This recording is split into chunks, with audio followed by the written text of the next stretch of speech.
Bab 118. Diupload oleh Baca Suara. Jangan lupa like dan subscribe, agar kami makin semangat upload lebih banyak. Seperti game apapun, peran seorang Priest sangat penting dalam Satisfy. Mereka sangat diperlukan untuk berburu pihak yang stabil dan keberhasilan serangan. Di Satisfy, Priest adalah pengikut yang melayani Rebecca, Dewi Cahaya. Hanya mereka yang melayani Rebecca, yang bisa mengenal skill Hell. Mencari Priest untuk menyelesaikan Raid Dun Papa dalam 2 menit. Mencari Priest untuk party yang memiliki level rata-rata 150. Priest, silakan bergabung dengan party. Kamu akan memiliki prioritas pada item. Popularitas para Priest tidak terbayangkan. Sayangnya, jumlah Priest sangat terbatas. Sangat sulit untuk menjadi Priest Order of Rebecca. Kencan dilarang dan ada serangkaian kesulitan, seperti berdoa selama berhari-hari, kesunyian yang terputus-putus, dan puasa. Ada lelucon jika Priest dari Order of Rebecca pada kenyataannya adalah biksu. Oleh karena itu, sebagian besar player enggan menjadi Priest di Order of Rebecca, dan sebagian besar Priest Rebecca adalah NPC. Tidak ada Priest hari ini. Kita harus pergi ke kuil lagi, untuk menyewa seorang Priest. Pihak yang mencari Priest harus mengunjungi Order of Rebecca. Kemudian, mereka harus membayar sejumlah besar sumbangan, untuk menyewa Priest NPC. Tindakan ini berulang, sehingga Order of Rebecca memperoleh kekayaan luar biasa. High Priest dari Order of Rebecca yang dikenal karena integritasnya, sangat berlimpah tanpa mengetahuinya. Paus saat ini yang memimpin semua ini. Drevigo, Paus ke-13 dari Order of Rebecca, jauh dari para Priest pertama. Dia ingin memenuhi kebutuhan pribadinya. Setelah dia menjadi Paus, dia memahami pasar dan membangun kekayaan, dengan mengubah para Priest menjadi komoditas. Dia memberikan suap kepada para High Priest dan merusak mereka. Dia melakukan semua jenis kesalahan, bersama dengan mereka. Akibatnya, Order of Rebecca jatuh seiring waktu dan menjadi simbol dekadensi. Tidak ada jawaban. Di tempat ini, ada seorang gadis cantik yang memiliki kebiasaan mendesah. Namanya Isabel. Dia adalah salah satu dari putri Rebecca, para paladin ulung dari Order of Rebecca, dan penguasa Leviel Spear. Dia bergidik, ketika mendengarkan suara-suara yang datang dari Paus dari kamarnya. Kehadiran yang seharusnya suci, malah mengguncang pinggangnya, seperti anjing setiap malam. High Priest Kasus memperhatikannya. Kata-katamu tidak cocok untuk gadis suci cahaya. Isabel mengerutkan kening. Lalu, apa yang harus aku katakan? Paus kita melakukan hubungan seksual setiap malam. Pada akhirnya, Kasus menutup mulut Isabel dengan tangannya. Dia dengan gugup memandangi Isabel yang pemarah. Aku tidak bisa berbicara di depan Yang Mulia. Dan sekarang, aku bahkan tidak bisa mengeluh di belakangnya. Yang Mulia memiliki mata dan telinga di mana-mana. Harap berhati-hati. Kedua orang itu berbicara, ketika Paus datang berkunjung. Itu berisik. Apakah kamu mengutukku? Paus membuka pintu dan muncul tanpa pakaian. Kulitnya yang berkeringat bersinar di bawah sinar bulan. Meskipun berusia 60 tahun lusa, dia memiliki kulit elastis dan tubuh yang sehat. Isabel dan Kasus membungkuk. Sangat menyenangkan melihat Yang Mulia. Isabel, kamu terlihat secantik biasanya. Paus Drevigo tersenyum dan menyentuh rambut Isabel, seolah dia sangat berharga. Isabel merasa malu dan menggigit bibirnya.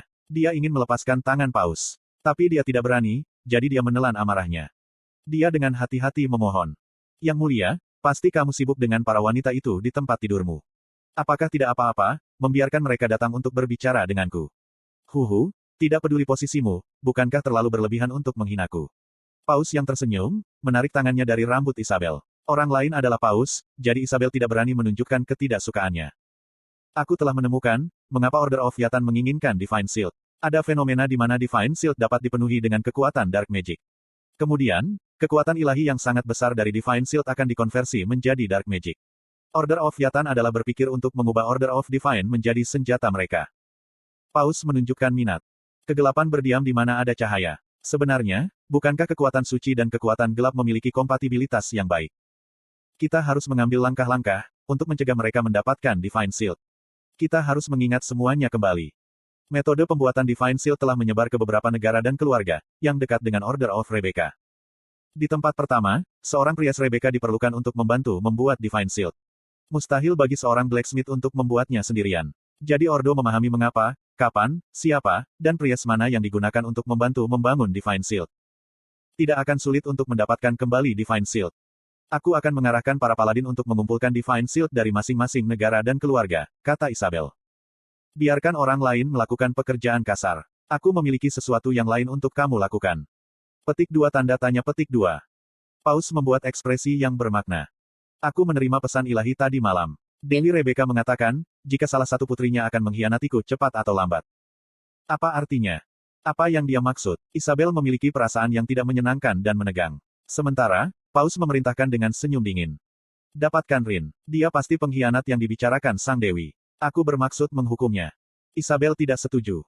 Anak perempuan Rebecca hanya setia pada Dewi Rebecca dan Yang Mulia. Tidak ada pengkhianat di antara kami.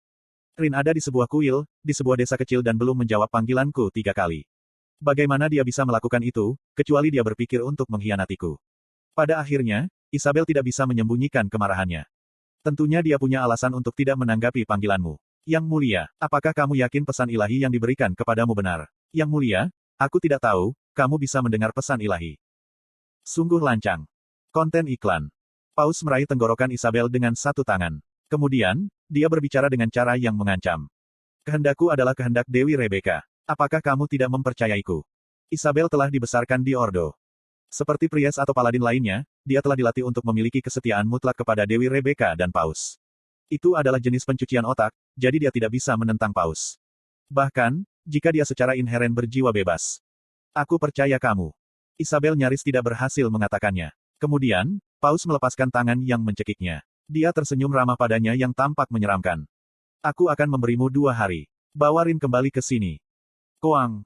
Paus memerintahkannya dan meninggalkan ruangan. Kasus yang telah membungkus sepanjang waktu, bergegas bangkit. Dia dengan hati-hati meraih Isabel dan berkata, apa yang akan kamu lakukan? Isabel terdiam beberapa saat, setelah kunjungan Paus. Lalu, dia menundukkan kepalanya dan berkata dengan suara lemah. Apa yang dapat aku lakukan? Aku harus melakukan apa yang dia katakan. Rin juga seorang putri Rebecca. Paus mungkin sampah dan Ordo jatuh. Tapi, tidak mungkin Rin mengkhianati mereka. Rin mungkin tidak tahan dengan Ordo yang busuk dan berkeliaran sebentar. Isabel tahu lebih baik daripada siapapun. Tapi, dia terpaksa mengikuti perintah. Petik 2. Kasus bersimpati pada Isabel yang menderita, dan dengan cepat mengalihkan pandangannya ke jendela. Dia berdoa ke arah bulan. Dewi Rebecca, tolong kirimkan hukuman ilahi kepada Paus yang rusak. Sudah 4 hari sejak Grid meninggalkan Winston. Dalam 4 hari itu, Grid mencapai level 130. Itu semua karena Malakus Cloak. Grid telah mengenakan Malakus Cloak sejak meninggalkan Winston. Ini bagus. Gurung. Perbatasan kerajaan Immortal dan Kekaisaran Sahara. Lusinan monster berkumpul, saat Grid menyeberangi pegunungan Suas. Mereka tertarik pada bau berdarah yang berasal dari Malakus Cloak. Selama 4 hari terakhir, Grid telah berulang kali berburu dengan cara ini. Monster di pegunungan Suas memiliki tingkat rata-rata 160. Saat ini, Grid cukup kuat, sehingga dia tidak perlu menggunakan skill melawan monster level 160. Sebagai bagian dari pelatihannya, dia menggunakan ilmu pedang murni untuk memotong monster satu persatu. Kuak. Menyalak.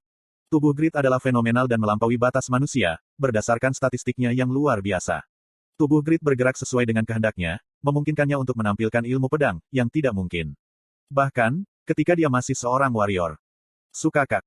Grid melompat sambil memegang Dying Slave dengan kedua tangan, berputar 3 kali untuk menggunakan kekuatan sentrifugal untuk menghancurkan tubuh Yeti. Kemudian, dia segera menanggapi kapak yang diayunkan oleh troll, di luar tubuh Yeti yang hancur. Pada saat yang sama, kapak raksasa berayun di udara dan 3 batu dilemparkan oleh Yeti. Sisi kanannya terhalang oleh pohon-pohon besar. Dia memotong leher troll, tapi itu tidak mati saat mengayunkan kapaknya lagi. Cengkang. Grid menghindari kapak troll dan melompat ke kanan. Setelah menghindari kapak raksasa, ia menggunakannya sebagai tumpuan kaki dan mengalahkan musuh dengan Dying Slave. Kemudian, dia memasuki pusat Yeti yang kecewa. Papa. Pedang hitam bergerak dalam orbit yang tidak terduga melalui tubuh Yeti. Yeti itu secara singkat kehilangan bidang pandang mereka, karena jubah yang mengepak. Dan mereka dengan cepat menemukan diri mereka yang tertebas. Grid berlari dan mengejar monster yang melarikan diri. Setelah menembus jantung Yeti, dia melemparkan Yeti yang sekarat, ke arah gargoyle yang turun dari langit. Peok. Gargoyle menendang Yeti dengan gugup. Grid tertawa setelah menggunakan fly untuk bergerak di atas kepala gargoyle. Halo. Kiak. Gargoyle itu kaget dan buru-buru menembakkan sebuah nafas batu. Mereka sangat dekat, sehingga Grid tidak bisa menghindari itu, tapi dia terus terbang langsung ke sana. Gargoyle berpikir, jika Grid akan berubah menjadi batu, dan berteriak dengan penuh semangat. Tapi Grid baik-baik saja. Gargoyle yang bingung, menerima Dying Slave ke lehernya. Hahat. Grid masih tertawa. Semakin dia bertarung, semakin banyak XP dan level yang dia dapatkan. Itu membuatnya merasa, seperti dia semakin kuat. Ayo pergi. Masih ada sejumlah besar monster di tanah. Grid mengeluarkan Pavranium dari inventorinya. Selama 4 hari terakhir, dia telah berusaha meningkatkan komunikasinya dengan Pavranium, dan itu meningkat dengan pesat. Saat ini, Pavranium tidak hanya memutar dan melindungi Grid. Sebagai gantinya, dia menyerang musuh terlebih dahulu, sebagai tanggapan atas kehendak Grid. Pipit. Dis emas bergerak seperti bumerang dan menyapu tendon Achilles dari Ogre. Grid menerkam Ogre yang jatuh dan pembantaian satu sisi dimulai. Lebih banyak monster berbondong-bondong, karena Malakus keluar saat dia bertarung. Dan malam datang dengan cepat. Heok, heok. Statistik stamina dan kekuatan Grid sangat tinggi, sehingga tidak masuk akal. Tapi, bahkan Grid akan kelelahan, jika dia bertarung sepanjang hari. Setelah berburu ratusan monster, Grid menaikkan levelnya ke level yang memuaskan, melepas jubah, dan beristirahat. Jika dia menjangkau itu, sepertinya, dia akan bisa menangkap bintang-bintang di langit malam. Akan menyenangkan bisa naik level saat mengenakan Malakus, Cloak, dan bergerak. Tapi, ada monster di mana-mana. Jadi, kecepatan gerakannya terlalu lambat. Untuk melakukan quest kelas, ia harus pergi ke Order of Judar, Dominion, dan Yatan, serta Order of Rebecca. Sepertinya, butuh waktu lama untuk menyelesaikan quest. Jadi, dia tidak bisa menunda terlalu lama. Haruskah dia melepas jubahnya mulai besok? Grid bermasalah, sebelum membuat keputusan. Aku tidak bisa sering berkeliaran. Setelah quest ini, aku harus menikah dan bekerja di bengkel. Ya, mari kita manfaatkan sekarang. Hari berikutnya, hari itu cerah dan staminanya diisi ulang, jadi Grid memakai Malakus, Cloak lagi. Kemudian, dia terus berburu sambil melintasi gunung. Akibatnya, Grid menghabiskan seminggu melintasi pegunungan Suas, yang bisa dilintasi orang biasa dalam 3 hari. Berkat itu, Grid menikmati dirinya sendiri. Tapi pada titik ini, orang yang menderita karena Grid. Grid, kapan kamu akan kembali? Grid menghilang dari bengkel Han. Ada seorang pria botak berjongkok di sudut bengkel. Dia adalah Vanner. Dia bergumam sambil melihat pintu masuk bengkel. Grid, ayo sekarang, cepat, kembalilah. Akhirnya, dia menunggu gilirannya untuk menerima item Grid. Namun, bajingan itu tidak membuat item dan menghilang dalam sebuah quest, dan sekarang sudah 10 hari. Kapan dia akan kembali? Mengapa? Kenapa giliranku? Petik 2. Di tengah-tengah ini, Pon dan Ibelin menaikkan level mereka berkat Grid. Level Pon jauh di depan Vanner, dan sekarang Ibelin mengejar Vanner. Tolong segera kembali. Anggota guild lain membawa barang-barang mereka ke Han untuk diperbaiki, dan menemukan Vanner. Kenapa dia bertingkah seperti itu? Mungkin dia melihat Pon dan Ibelin menyapu monster dengan senjata mereka. Setelah itu, dia tidak bisa pergi berburu. Tidak, bukankah dia dalam situasi yang lebih baik dari kita? Bukankah Grid memperkuat kapaknya melalui appraiser? Tetap saja, dia tidak bisa berburu di tempat berburu yang cocok untuk levelnya, karena defense-nya terlalu lemah. Benar, jika dia sedikit lebih memperhatikan defense-nya. Meskipun menjadi Guardian Knight, dia menempatkan semua poinnya dalam strength, dan hanya peduli dengan senjata. Ini akhirnya, yang mengacaukannya. Lalu suatu hari, Vanner membuat saran untuk Jisuka. Lain kali Grid melakukan quest, semua anggota guild harus menemaninya. Kami akan bekerja sama untuk menyelesaikan quest-nya. Kemudian, Grid tidak akan membuang waktu untuk quest dan dapat mengabdikan dirinya untuk membuat item-item kita. Petik 2. Grid juga harus menikmati bermain game. Dia blacksmith. Dia harus melakukan tugasnya. Petik 2. Jantung Vanner terkunci pada bengkel, tempat ia ingin Grid membuatkan item untuknya.